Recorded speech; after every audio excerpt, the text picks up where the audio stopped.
Now to that other big headline this morning. President Obama making history, becoming the first U.S. president in nearly 90 years to step foot on Cuban soil. He'll meet with Raul Castro later this morning as the country faces protests over human rights. Dozens arrested just hours before President Obama landed on Sunday. And he spoke exclusively with World News Tonight anchor David Muir, who's there in Havana right now for us. Good morning, David. Good morning, Robin. History made here in Cuba. Not since Calvin Coolidge has a U.S. president visited Cuba. But as you point out, this visit does not come without controversy. A little more than a year ago, I asked the president, would he be visiting Cuba? He said, let's wait and see. But shortly after landing right here in Havana, he explained to me why the time is right. The president and first lady and their daughters coming off Air Force One in Havana, Cuba. For decades, an image unimaginable. And just a short time after touching down, our interview with the president. Mr. President, we meet in Cuba. How about that? How about that? You know, as you're well aware, when we spoke last time, a little more than a year ago, I asked if you'd be visiting Cuba before the end of your presidency. And you said, let's see how things evolve. Right. So why now? The time is right. Obviously, our intention has always been to get a ball rolling, knowing that change wasn't going to happen overnight. But what we have already seen is the reopening of the embassy. And although we still have significant differences around human rights and individual liberties inside of Cuba, we felt that coming now would maximize our ability to prompt more change. But you've often said when you visit countries around the world that they put a fresh coat of paint up, they spruce the place up. Absolutely. Is there any concern that Cuba is doing that here?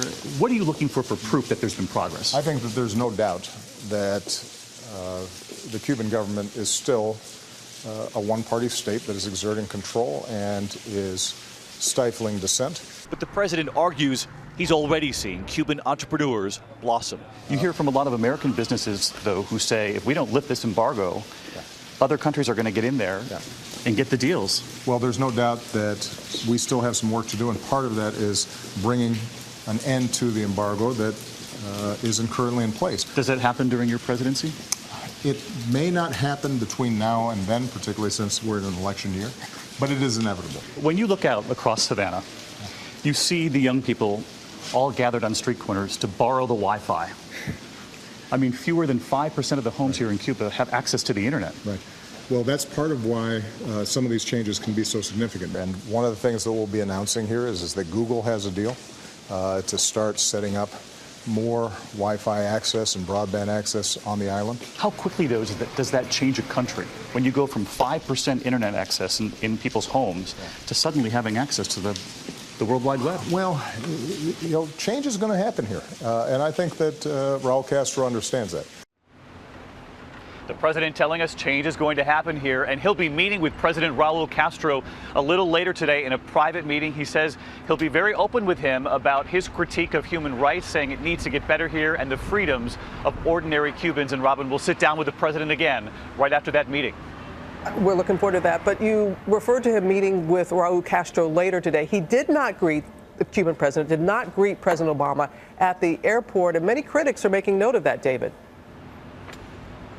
Making headlines around the world, in fact, Robin, not waiting there on the tarmac. But a lot of people point to Raul Castro as a leader who's trying to keep a firm grip on this island nation here. And a lot of the people here that we've talked to say they still believe in their Castro, while inviting President Obama and the first family with open arms. It's a delicate dance, and we'll hear about what happens inside that meeting room a little later today. Delicate indeed. David, thank you so much, and we're going to have more of your exclusive interview in our next hour and, of course, on World News Tonight. Thanks, David. And George, you'll be anchoring special coverage later this morning. Right around 11 a.m. That's right, Robert.